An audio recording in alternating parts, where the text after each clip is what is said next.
Hi guys, welcome back to our channel. So ఇదైతే ఉగాది రోజు vlog అనమాట. మేము ఉగాది ఎలా సెలబ్రేట్ చేసుకుందాం అనేది ఈ వీడియోలో చూద్దాం. నేనైతే లాంగ్ లెంత్ వీడియోస్ అయినా నేను చాలా తక్కువ టైమే పెడుతున్నా. ఎందుకంటే మీకు మధ్య కొత్తగా నేను లాంగ్ వీడియోస్ పెడుతున్నా. మీకు బోర్ కొట్టకూడదని చాలా తక్కువ టైంలోనే పెడుతున్నాను గైస్.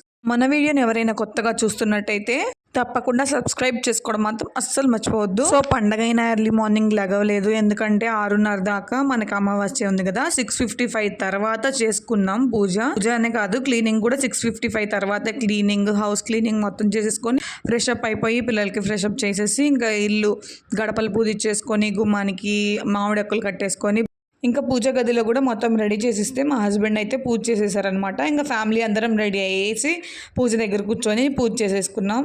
ఇంకా ఉగాది పచ్చడి స్పెషల్గా మనం ఉగాది రోజు ఉగాది పచ్చడి చేస్తాము. అండ్ నేనైతే మొత్తం పండగ అంతా అయిపోయాక ఆఫ్టర్నూన్ ఆర్ ఈవినింగ్ అట్లాగా నేను భక్షాలు అయితే చేసా. ఉదయాన్నే నానబెట్టా అనమాట. సో కాసేపు పూజ అంతా అయిపోయాక ఆఫ్టర్నూన్ అన్నము పప్పు చేసి లంచ్కి ఇంకా పిల్లలు పడుకున్నాక నేను భక్షాలు చేయడం మొదలు పెట్టుకున్నాను. ఇంకా భక్షాలు కూడా చేసేసి అయిపోయింది.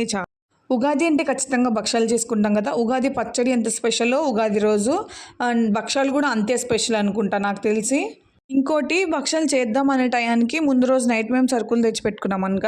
పిండి చూసేసరికి కార్న్ఫ్లోర్ మా హస్బెండ్ ఇంకా మామూలుగా అరవలేదు. నేనైతే కార్న్ఫ్లోర్ తెచ్చావా మైదా తెమ్మంటని ఇంకా అప్పటికప్పుడు బిగ్ బాస్కెట్లో అయితే నేను ఆర్డర్ చేశాను.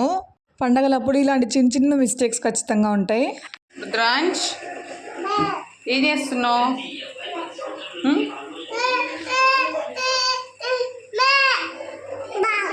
సో ఇదైతే ఉగాది రోజు వ్లాగ్. నచ్చినట్టయితే తప్పకుండా లైక్ చేయడం మాత్రం అసలు మర్చిపోవద్దు.